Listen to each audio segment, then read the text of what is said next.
ప్రశ్నకి ఎందుకు సమాధానం ఇవ్వరు నేను అడుగుతా ఉన్నా.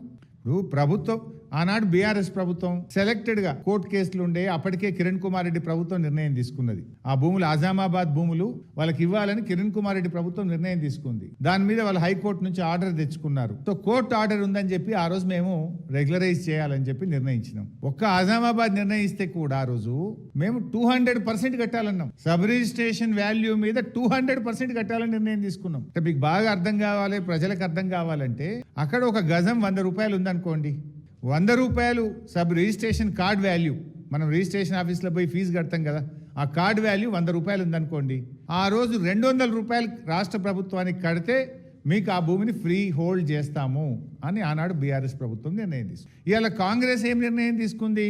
అదే 100 రూపాయలు రిజిస్ట్రేషన్ కార్డ్ వాల్యూ ఉంటే మీరు 30 రూపాయలు కట్టండి చాలు మీకు ఫ్రీ హోల్డ్ చేస్తాము అంటుంది కాంగ్రెస్ పార్టీ. అంటే ఎంత లుక్సాన్ అవుతుంది గవర్నమెంట్ ఖజానాకు? గజానికి 170 రూపాయలు లుక్సాన్ అయినట్టేనా? మేము 100 ఉంటే 200 కట్టమని మేమన్నాం. మీరేమంటున్నారు? 100 ఉంటే 30 రూపాయలు కట్టండి చాలు మీకు ఫ్రీ హోల్డ్ చేస్తాం, ఈ భూమి మీకు దారాదత్తం చేస్తాము అంటున్నారు. అంటే 170 రూపాయలు నష్టమవుతుంది కదా. నేను జస్ట్ టు అండర్స్టాండ్ చెప్తా ఉన్నా.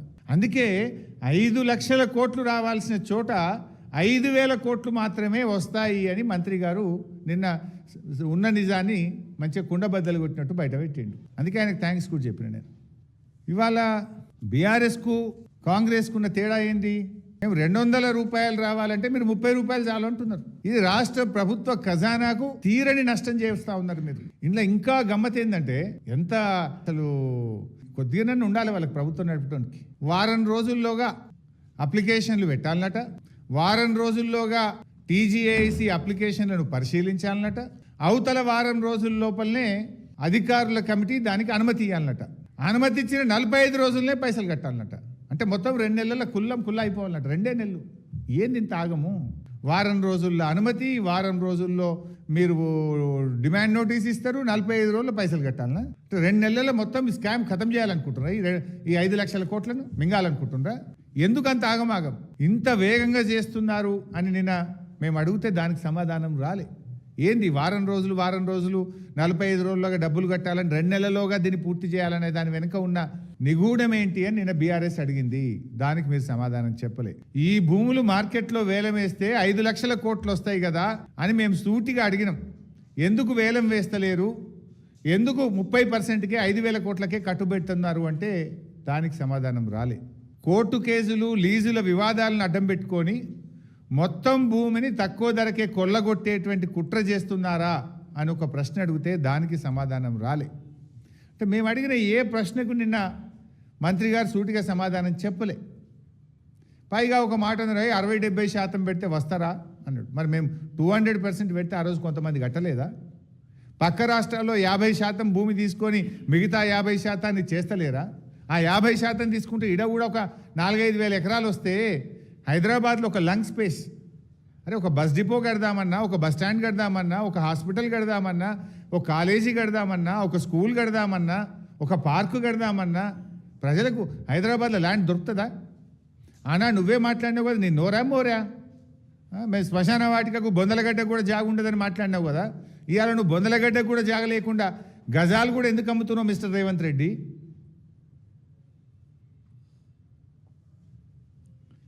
ఇవాళ ఆ రోజు బీఆర్ఎస్ పార్టీ ఏమో దేశంలోనే ది బెస్ట్ పాలసీ, పారిశ్రామికవేత్తలను ఆకర్షించడానికి మేము ఆ రోజు టీఎస్ ఐపాస్ లాంటి పాలసీ తెచ్చాం.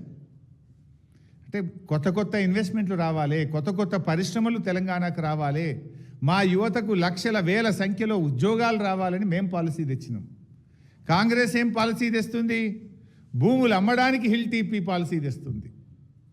ఉన్న భూములు తెగనమ్మడానికి ఈరోజు హిల్ టీపీ పాలసీ తెస్తున్నారు. కాంగ్రెస్కు బీఆర్ఎస్కు ఉన్న తేడా ఇది. బీఆర్ఎస్ ఏమో పెట్టుబడులను ఆకర్షించింది, ఇండస్ట్రీస్ తెచ్చింది, ఉద్యోగాల కల్పన చేసింది. కాంగ్రెస్ ఏం చేస్తుంది? ఉన్న భూములు అమ్మే ప్రయత్నం చేస్తూ ఉన్నారు. ఇక్కడ ఇంకోటి అర్థం చేసుకోవాలి మీరు. పాలసీ ఏంది? ఓఆర్ఆర్ లోపల ఉన్నటువంటి కాలుష్యానికి కారణమైన పరిశ్రమలు బయటకు తరలించాలి.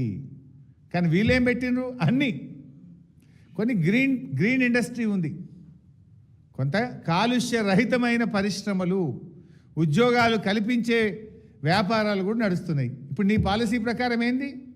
వాళ్ళు కూడా పోతే ఉన్న ఉద్యోగాలు కూడా ఉడవీకే కథం ఇది. ఉద్యోగాల కల్పన మాది, ఉద్యోగాలు ఉడబెట్టే కథం ఇది. ఓఆర్ఆర్ లోపల there are some green industries, no pollution. ఇలా వాళ్ళకు కూడా నువ్వు పాలసీ పెట్టి మీరు కూడా తీసుకోండి రా బై, ఎందుకంటే ఆర్ఆర్ ట్యాక్స్ కావాలి కదా మీకు.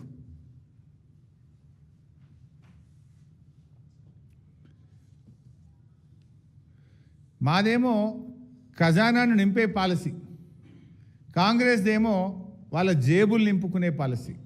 మేము 200% ట్యాక్స్ పెట్టి ఏందన్నట్టు ఖజానాకు పైసలు వస్తే పేదలకు ఇచ్చినాం. మేము కళ్యాణ లక్ష్మి ఇచ్చినాము, రైతు బంధు ఇచ్చినాము, 2000 పెన్షన్ ఇచ్చినాము, కేసీఆర్ కిట్ ఇచ్చినాము.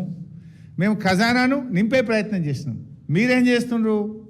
కాంగ్రెస్ పార్టీ నాయకుల జేబులు నింపుకునే ప్రయత్నం, మీ కుటుంబ సభ్యుల జేబులు నింపుకునే ప్రయత్నం మీరు చేస్తూ ఉన్నారు.